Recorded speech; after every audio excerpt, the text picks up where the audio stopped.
Excuse me. So what I thought today I'm going to continue what I started last time. It's actually something I'm getting from Chabad.org. It's called Project Purpose, and I've really found it very useful.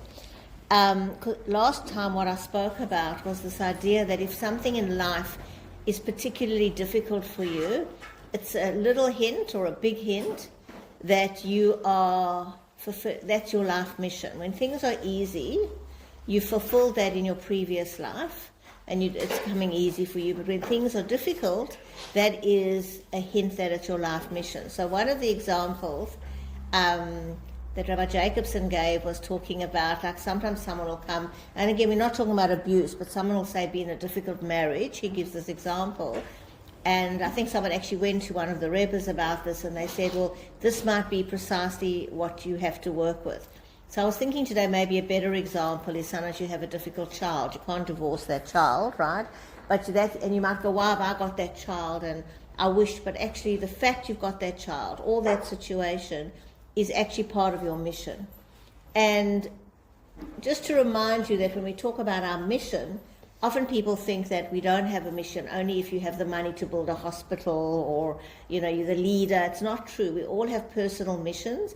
We all have our little Dalit Amos area in the world that we need to uplift. And we uplift that even if we're not building hospitals when we are, well, I'll say it as practicing emet, but actually when we are exhibiting good character traits. So when someone is rude to us and we don't respond, or we have someone in our family we have to care about and we do that, or we include someone that we don't really like because it's the right thing, you are uplifting the world, but you've got your area that you have to uplift, and no one in the world can do it for you. That's why you have your unique attributes, and you live in your unique place with your unique family, and you have your unique purpose that you actually have to uplift.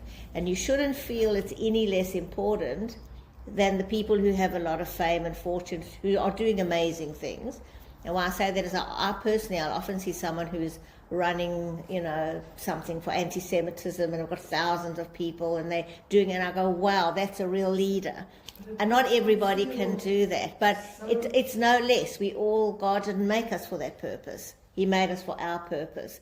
And it's no less important, because it's like when you say, if there's one letter missing on the Sefer Torah, the Sefer Torah is posel. You need all 600,000 letters to make it kosher. And Hashem needs every one of us for the world to run. As long as we are reborn every day, and that sounds not the right way, but our soul is returned to us every morning, and we say Modeh Ani, Hashem is saying to us, you still have a purpose, and you are part of the whole.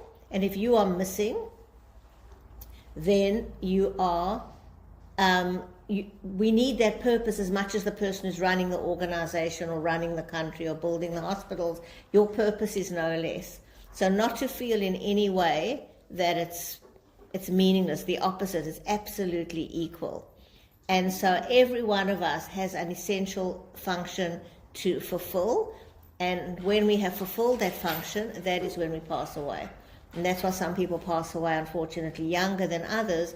They came down for a particular function, and when they fulfill that function, then we no longer come down into this world. So this week, what they spoke about, which is very much what we do in Emet, is that is your purpose in life in terms of what you do or your relationships. But this is about your personal struggles. Now, the other thing that I said last time, and I was thinking more about it because I've been thinking, does it feel or sound pessimistic? What I was saying, and what I've really realized in reading a lot of Jonathan Sacks, is that we all think it's going to come to an end, whatever it is. I'm not talking about Mashiach, because that's been promised to us, but often people will go, when I marry that person, have that bank balance, weigh that amount, achieve that, do my masters, whatever, then I'll be happy, or then I'll have.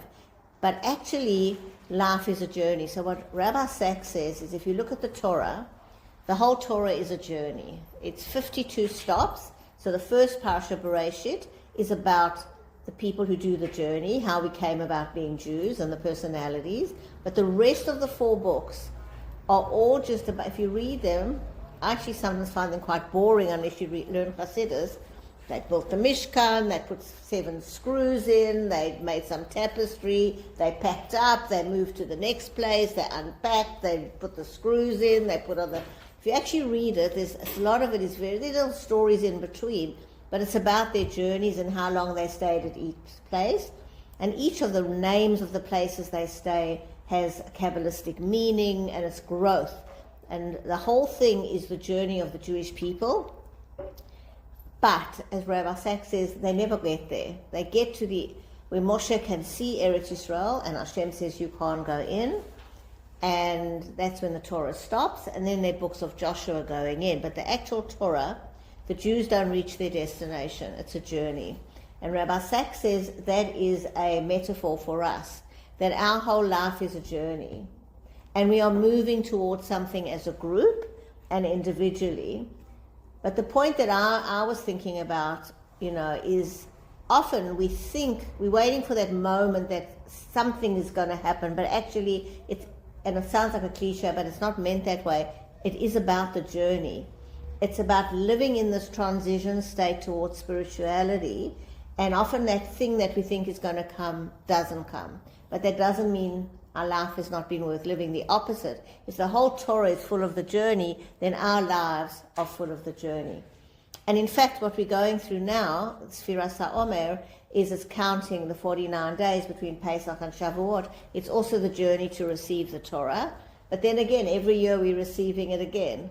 It's a continual journey where we're growing up and increasing. But to think about the journey, to think about the nuts and bolts, rather than focusing on it's about thinking about the nuts and bolts of our journey and how meaningful they are. And again, every part of the Mishkan was important. Every nut and bolt was important, otherwise it wouldn't have functioned. So the same thing here, we're going to talk today about our personal struggles. And what they're also talking a bit about here is that sometimes we always have that personal struggle, whether it's anger or jealousy. It may go away, but most of the time people will always have that same struggle. We might get better at managing it, but it's an idea that it's about the struggle, and the struggle itself is good, than waiting to resolve the struggle and meet some kind of utopia or something. What happens if you battle between the struggle and is it actually worth it? So let's read here and it'll answer your question. Very, very good question. The providential design of our personal struggles, that means the divine providence, Hashem has planned it for us. Not a single thing happens there, not a leaf falls from a tree without Hashem planning it. So He has given us our personal struggles. It's not only found in external challenges. Indeed, some of the greatest challenges come from within. Chief amongst these internal challenges are our entrenched and enduring vices and character flaws. Anger, lust, greed, arrogance, and indifference, to name a few. So it's interesting they use the language of vices and character flaws. It doesn't mean Hashem has given us this feeling. Doesn't mean they're bad feelings and evil in and of themselves. However, what we do about them is really what matters. So we need to know it's not good to stay angry. It's not good to stay jealous. It's not good to stay arrogant. But we shouldn't feel guilty or judge ourselves for those feelings. They were given to us for the struggle. And it's what we do about them. Counterintuitively, our sages tell us that our inborn vices are also invitations that serve as critical signals pointing towards our mission in life. So when we have that particular, I'll use their word, vice, struggle, I'm always angry, I'm always jealous, I'm always arrogant, that's the pointer. That's what your challenge in life is. That is your personal mission, to work with that. As opposed to a purely pragmatic approach, would suggest, and this is Janice's question, evading the areas you struggle with the most. The mystical teachings of Judaism convey that part of our sacred purpose in life is to face, channel, and redeem our natural vices, character flaws, and the difficult or broken parts of our personalities. So this is a very, very interesting point, because avoidance is a key thing people want to do. They want to go, I always feel jealous around those people, and so I'm never going to mix with them again. I'm not saying you have to, I'm not giving practical advice, but what we're saying is that if something is a struggle for us, we need to face it and we need to work with it, because that is part of our job here, is to perfect our character traits. Based on the belief that God does not create anything superfluous, time and again the Rebbe insisted that every part of us can be harnessed in the service of God and humanity. So that's why when people talk about getting rid of anxiety, let's say, we were created with a capacity for anxiety. The idea is to not let it cripple us or ruin our lives, but we need to embrace it and harness it because it was given to us for a purpose. In fact, the seemingly undesirable aspects of our personalities, including our shadows, not just our sunshine, have potential for elevation. As such, rather than seeing our character flaws as curses to be excised or avoided, we are taught to see them as gifts from God, waiting to be unpacked and put to good use. And that's the name of the book we're working through, right? It's all a gift. Hashem has given you this particular character flaw for your good. It's a gift. You need to unwrap it. Paradoxically, it's our shadows that represent some of the most powerful instruments in our personal toolkit for bringing our individual light to the world and fulfilling our purpose in life. In the words of the Rebbe in Hayom Yom, every soul has its own designated divine service in the realm of intellect and emotion, each according to its nature and disposition. So Chabad talks about intellectual faculties and emotional faculties, and he's saying we each have different ones, and we each have to work with different ones. There's 7, and what he's saying is we have our divine service. So some people work more with the intellectual capacities, some more with the emotions, and what it's written is, make me wise from my enemies, and they mean internal enemies. That is from the negative leanings that a person senses in his own undeveloped character traits, and from these he can gain wisdom and know how to tackle his tasks of self-refinement. So this word enemies is used, interestingly, in the Torah quite a lot. And Hasidus, if you go through the Parshas, explain it as parts of yourself. So it's literal. One level we believe the Torah is literal, but it's also metaphorical. So one of the explanations they say, if you see your enemy's donkey is burdened by too much weight, you have a mitzvah to go and help your enemy unload the donkey. You can't say, it's my enemy and I don't want to help. But the Hasidus has a whole explanation that your enemy is the Yetzer Hara. And if you see it's overloaded, you need to go and unpack it, which is exactly this. It's fascinating when you learn the basic Torah, how all these Hasidic things apply. So when it says, make me wise from my enemies, of course, we have to be wise from Hamas and the real enemies, but we're also talking about our inner undeveloped character traits. And then we need to learn how to harness our personal strengths to God's service. So how do we harness both sides of ourselves to serve Hashem? So the following stories demonstrate the Rebbe's persistent application of this principle. A Chassid once, and I want to actually add something else. I've been listening to a really good Shirim Da told me about him. He's a guy, his name is Nir somebody, and he lives in Pardes Chana, and he gives beautiful Shirim, and I'm listening to one about the feminine side. And what he's talking about is, with the Jewish world talks about male and feminine energies, and he explains how, and I have read this before, that the world was created with a male energy, and part of moving towards Mashiach is the revelation of female energy and what that means. And one of the explanations he was giving, which I found quite useful, he was talking about there is a Musa approach to changing behavior, which is a masculine approach. The Musa approach is, do not talk Lashon Hara. It's bad, and stop it, right? Just keep your mouth closed. It's a very strict, in the old days, you'll burn in hell kind of approach. The Hasidic approach is, it's hard, but learn to love your fellow neighbor, for your fellow Jew. And if you love them, you won't talk Lashon Hara. It's a completely different approach. Now, if you think about it, you might have had this experience in your marriage, that often, very often, and these stereotypes still exist, a father will go, we're going to punish him, or we're going to do this. It's a little bit different now because of what I'm going to say. And the mother will go, no, let's give him another day, let's give him another chance, let's talk to him like this. Just go, would you mind, and thanks, yeah. And what has happened over...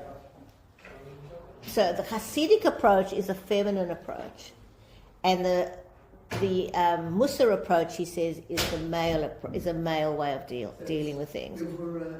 Correct. And we are moving towards, the world is becoming more and more feminine, the feminine approach, which is why it's not a coincidence that so many women are excelling in so many areas, because what goes on in this world is a reflection of what goes on in Shemayim. So it's not like, because there were feminists in the 70s this happened. It's that the way the whole world moving forward is more and more towards a feminine approach. And he's very cute when he talks. He'll say something and he'll go, and I want to be more feminine, meaning learning the softer approach, rather love your fellow neighbor than kill them because they did the wrong thing, kind of thing. So what he's saying is that, so why did I get to this? So you'll see the Hasidic approach. So the old approach, and it was a legitimate approach for that spiritual time, would be to be very strict with people. Whereas the Hasidic Rebbes would have different approaches, as you'll hear. The Lubavitcher Rebbe, certainly when I became from, it was fascinating to hear how he encouraged people to be themselves, and he wasn't critical of what they did. You'll see from some of these stories. So once a Chassid complained to the Rebbe that his righteous behavior was often motivated by concerns for his public image. So a lot of people are like this, I like to act good, and then everybody thinks I'm generous, or they think I'm a tzaddik, that kind of arrogance. And the Rebbe replied, that's not a bad way to think if used as a motivator. Next time you're debating whether to stay and study longer, think to yourself, what will people say about me? And this will cause you to study longer. So use it. You've got that tendency. Harness it and use it to do good things.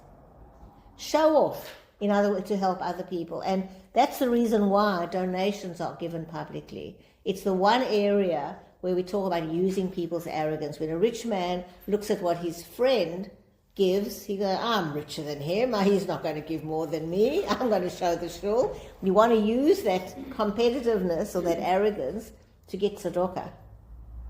I've always struggled with that concept. Yeah, this is exactly what it is, because a lot of people who succeed, and a lot of it is because they want to achieve and they want to show off, and so you use it for good things. So twice I've got phone calls asking if our names can be used. And like last year we said no, and then this year they said it's really important, and it would help the two charities if our names were used in whatever. And Ronnie then agreed, and I just couldn't. It's a big I mitzvah. was almost embarrassed that my name was there. But think about how many people you might have motivated to give tzedakah.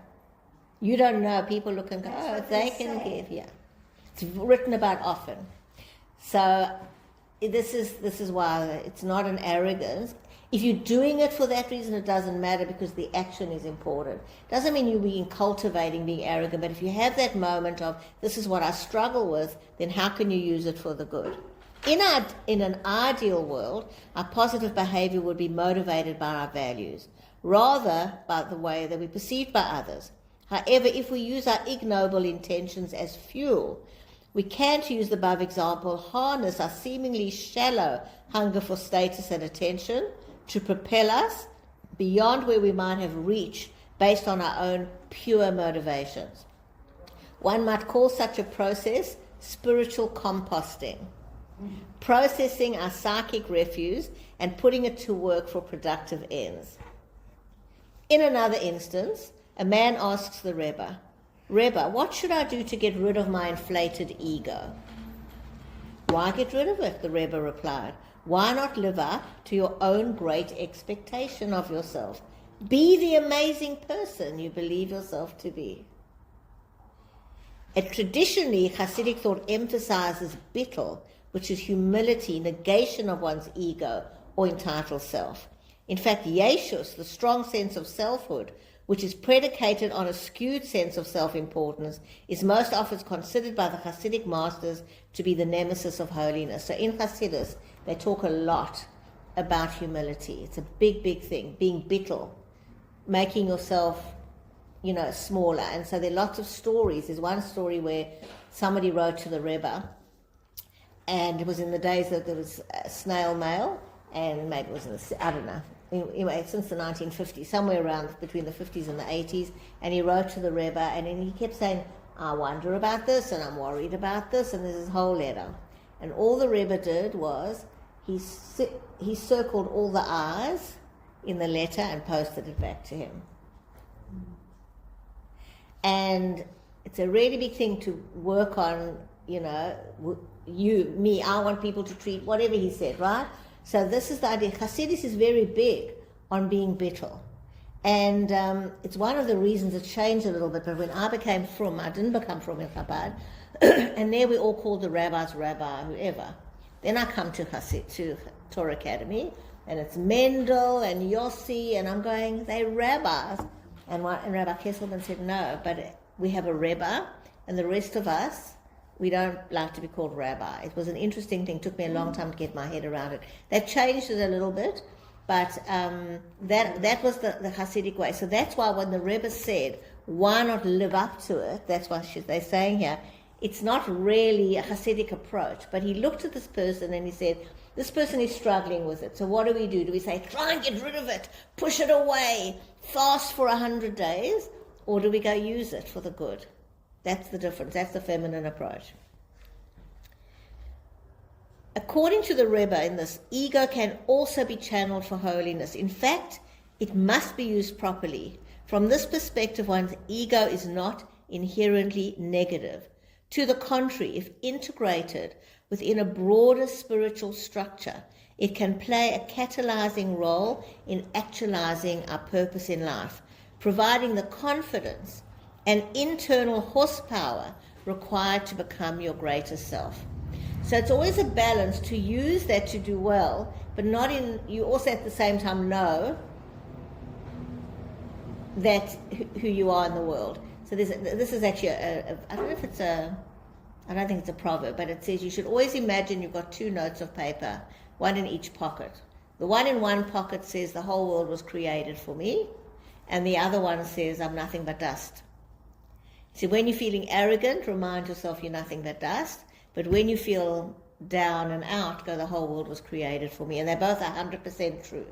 So if you have a tendency to want to show off, use it, but at the same time, and this is where humility comes in, no, Hashem is given, I'm doing it because it's Hashem's world, not because I'm super important.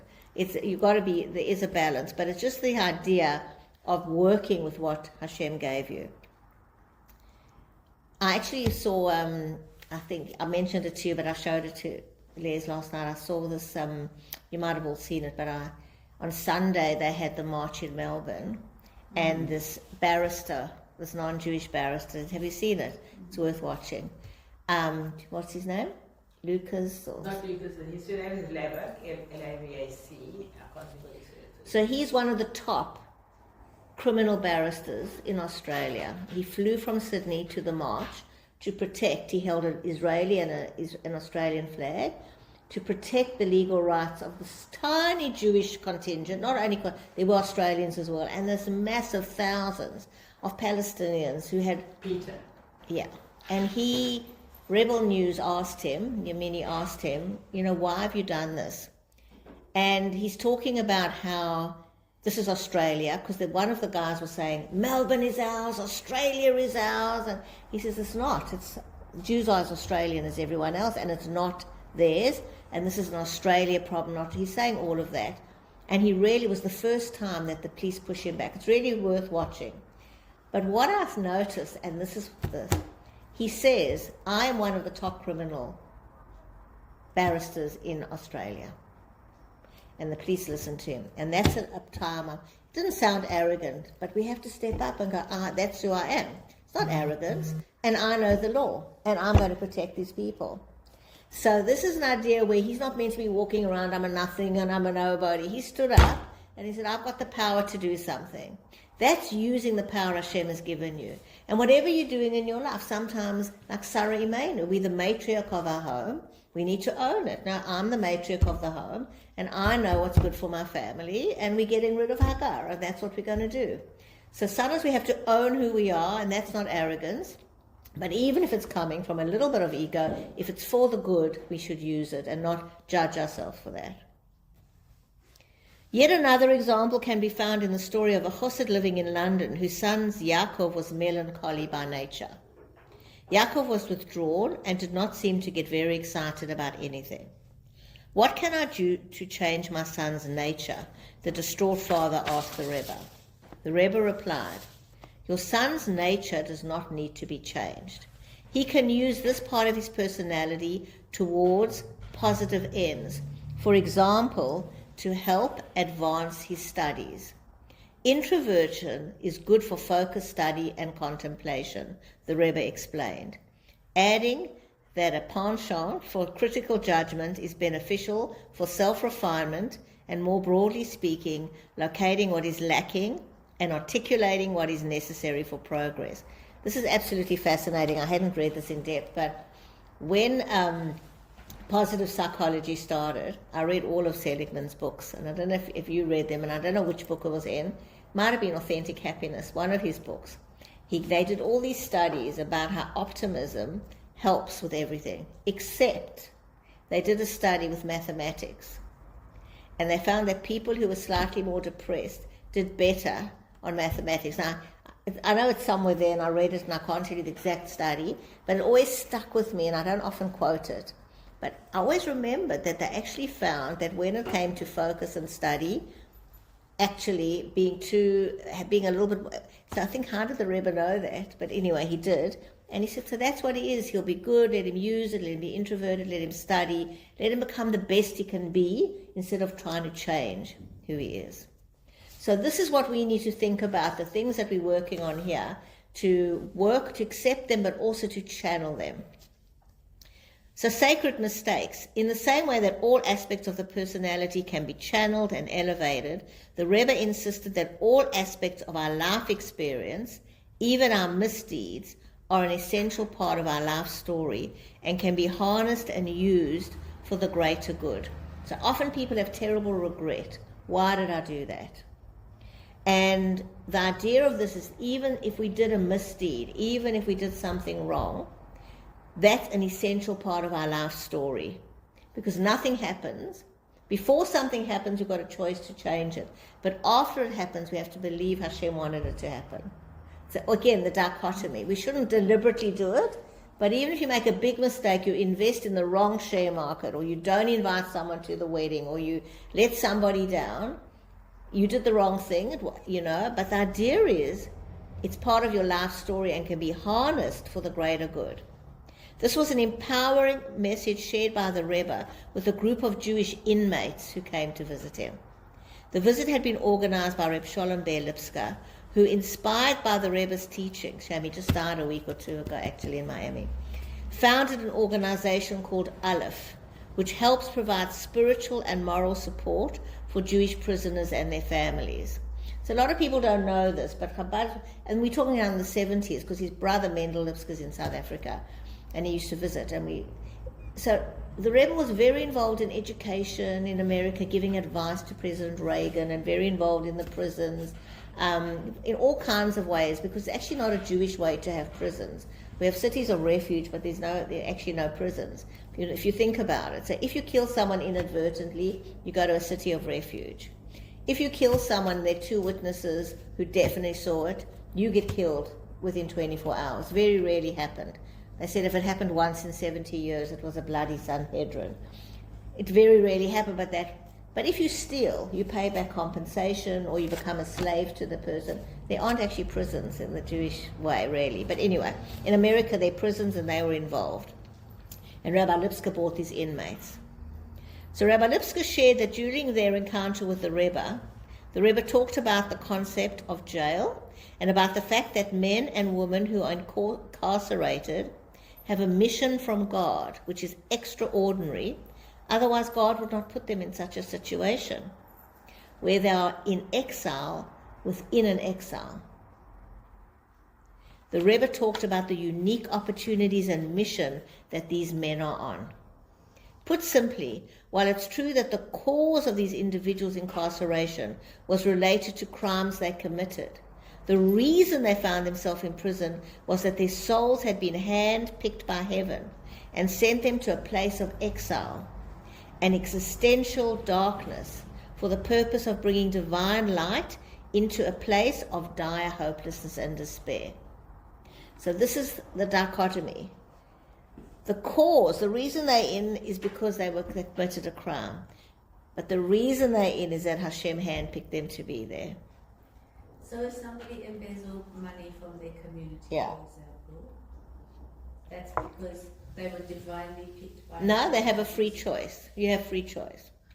I'm sorry, maybe I'm jet lagged, but it's too much for me to... So you make that mistake, and you need to serve, you need to do tshuva, you need to ask forgiveness, you need to pay compensation, you need to go to jail. You have to pay for all of that.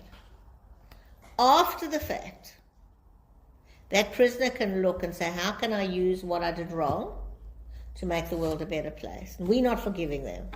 Just like Edith Eger doesn't go, oh, it's good I went through the Holocaust, but now she looks back and says, I wouldn't be the person I was if I hadn't had that life. So people can be in prison and go, I've got a unique mission.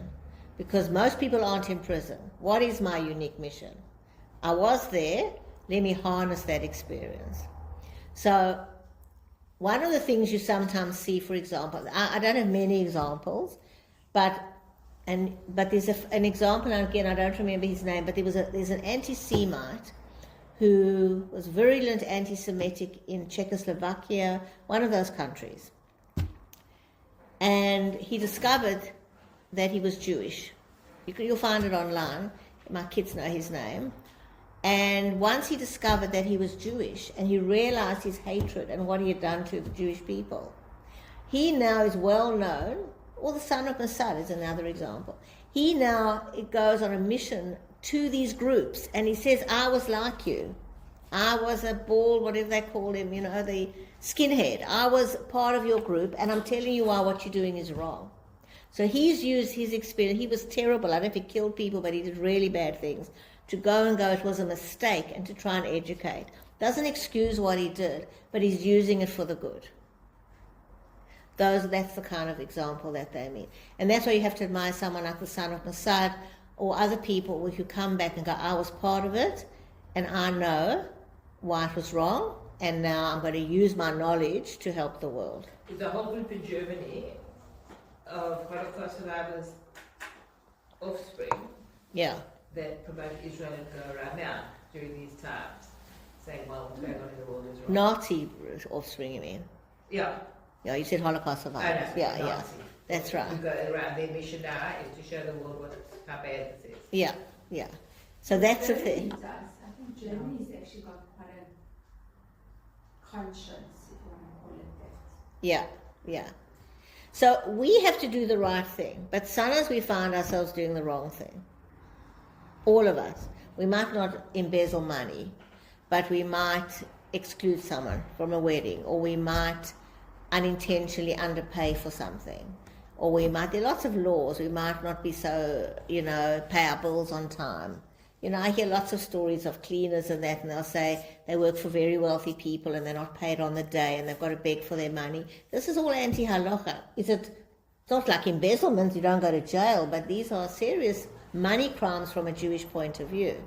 So, it's these kind of things where we did it. We were wrong and we were bad and we have to do reparation. But we actually go afterwards, that's part of my life story, let me use it now. Instead of hating on myself and regretting it, to actually go, I've learned something important that I can make the world a better place. In this radically redemptive approach, the Rebbe asserts that even our mistakes and poor choices can be seen as divine indicators and invitations meant to help us fulfill our unique purpose. So the other two examples I have, these are my opinions, but Mandela and hurricane, I'm not an expert on a hurricane, I saw the movie, but the same idea, that they went into prison and they came out of it redeemed. They came out of it with a peaceful approach. Mandela went in, he was a terrorist, and he came out, and because of that he was able to fulfill a mission where he didn't want terror anymore. He didn't want South Africa to go down that route. So unexpected yield. Indeed, the Rebbe saw the same potential even in the most unexpected places, sin and transgression, recognizing the explosive power for return and renewal embedded within our spiritual and moral failings. So this is a very Hasidic approach, that you fall and then there's a chance for renewal. And they say the lower you fall, well, they use the example of a bow and arrow, the further you pull the arrow back, the further it's going to go. And often the lower you fall, we talk about rock bottom, right? The alcoholics talk about rock bottom. The lower you fall, you have a greater potential for return. If you only fall a little, there's not such a great potential for return. There's a lot of symbolism, isn't there? That's right. Always rooting his teachings in Hasidic, in Judaic texts, the Rebbe often quoted the Talmudic teaching that through proper tshuva, even sins can be transformed into merits and mitzvahs. Much like the velocity, I've just said this. Okay, I was talking about the slingshot. A beautiful illustration of this redemptive dynamic is found in the case of a woman who became religious later in life. As a student, the woman had spent many years in the Far East, engaging with various spiritual practices, including different forms of idolatry. When she was inspired to return to Judaism, she felt immense remorse, lamenting the degradation of her soul that had occurred while she searched for spiritual truth and meaning. Writing to the Rebbe, she told her story and received a heartfelt response, referencing the teaching of the sages that says, "If one claims, 'I have toiled and did not find,' do not believe them. If they said, 'I have found without having toiled,' do not believe them. If they say, 'I have toiled and have found,' believe them." So if you ever hear the kids saying they have those 12 Pesukim, Shema, you know, always at rallies, one of them is this, Yagati umatzati lo tamen. If someone says, "I toiled and I didn't achieve," don't believe them. Yagati velo matzati, I didn't toil and I achieved, don't believe them. But if someone says, Yagati umatzati, I toiled and I achieved, believe them. That is the nature of the world. We put in the work, spiritual work, and we will achieve. With this life-changing perspective, the Rebbe reframed the woman's time and energy spent in India as an integral part of her spiritual toil that eventually led her to find the truth of Judaism. Before her encounter with the Rebbe, this woman may have viewed this errant period of her life as wasted and irredeemable. But from the Rebbe's perspective, this woman's initially misguided and fervent search for truth is what ultimately led to her earnest embrace of Judaism. Without her profound drive to seek spiritual truth, however initially misdirected, she may well have lived a life of spiritual mediocrity and complacency, and she may have remained forever disconnected from Hashem and her people. In this way, the idolatrous detour she traveled ultimately led her to a path of deep, authentic engagement with Judaism. It was, as the Rebbe emphasized, Yagati, a struggle that was essential to the discovery and fulfillment of her life's purpose. And often we feel that. So often, and this is in answer to your question, I think when someone embezzles money because it affects another person, we think it's worse. But there are two sides of the Torah, of the Ten Commandments we're going to be getting on Shavuos. One is between man, and one is between man and God. And not most, but many Jews I know, they focus on the man on man. And that is true, and we shouldn't ever hurt somebody else. But man and God is also important. So serving idolatry is actually the second commandment. And from that point of view, it's the same as saying he shouldn't have embezzled, she shouldn't have done that, but she did. And so afterwards, it's what is she going to do this? So here we see how every aspect of one's life experiences, including the most excruciating and unsettling struggles, can become integral parts of our journey, necessary developmental stages on the way to fulfilling our life's lessons. And so I just want to reinforce the work that we do here. Everyone here is committed to change and has done amazingly well, but the growth never changes. We're always on the journey, and often you find the same thing keeps coming up, and we often find that I still get impatient in traffic, and I've been working on this like for 40 years, and it's still, if I'm sitting in traffic, I don't like it. And the other day I went, you know what? It's my job now. Every time I know it's going to happen, it still hasn't gone away. I'm going to keep working on it. And there are many areas in our life that aren't going to go away. They get better. We manage it better. But it's without judging. It's to go, how can I use it? This is not going away. How can I use my impatience? So that's one of the questions at the end that I want to ask you. If you could press a button and modify your personality, removing a particular character flaw, would you do it, and which one would you remove? So that's what I'm thinking about. I don't know if I can get rid of the impatience, but the idea is how can I use it better? Because I'm not using it. I don't like it. I always say I don't like it, but it's something about that to just go away and think about. This impatience, it's interesting what you say, because I think as I've got older, I've become more impatient, and I seem to be, every time I do thank somebody for something, I seem to be thanking them for their patience. Because I think to myself, Yeah, I know. It's true. just couldn't. I want to just read you one more story because I think it's a very beautiful story. So in the following story, the Rebbe shared this redeeming insight with Rebbe Tzalel Kin, a Baal Tshuva, who felt insecure about his former non-observance and considered himself unworthy of being a role model and teacher. I don't feel righteous enough to teach Jewish children, he said sheepishly before the Rebbe began laughing merrily, his eyes twinkling. If you wait until you're perfect, it'll take a long time. So get on with it. If you don't fulfill your mission in this world, when Mashiach comes, he'll ask you, why didn't you do what you were sent down to earth to do? Make no excuses, get on with it. Because you fell in a quagmire and lived, you will lead others through the quagmire with a lantern in one hand, pointing out the stepping stones with the other hand. You will get them across to a good place. This is your job. And this is why, as an MA teacher, often people, and I always stress it, somehow think or, are shocked when I bring a personal example. But there is no one, not the Rebbe, nobody, that doesn't have struggles. And we shouldn't put that on anybody that they shouldn't have struggles. It doesn't mean if someone is wearing a shaitel or someone is the Rebbe or Rabbi that they don't have the same struggles. The things they struggle about might be a little bit different.